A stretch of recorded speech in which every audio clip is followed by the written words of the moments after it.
Hello everyone, তোমরা সবাই কেমন আছো? আমি আবারও তোমাদের জন্য নিয়ে এসেছি একটি সেন্ট্রাল গভর্নমেন্টের job update.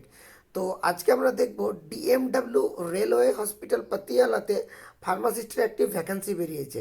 Salary 47,000 approx and degree 10+2 in science with diploma in pharmacy or bachelor degree in pharmacy from recognise university. Age criteria আছে এখানে 20 থেকে 35 বছর ফার্মাসিস্টদের জন্য, অ্যাজ অন 25 নভেম্বর 2021। আর এখানে নিচে একটি অ্যাপ্লিকেশন ফর্ম দেওয়া আছে। তোমরা এই পিডিএফটি কেউ পেতে চাইলে আমার টেলিগ্রাম গ্রুপ জয়েন করতে পারো, সেখানে আমি পিডিএফটি শেয়ার করে দেবো।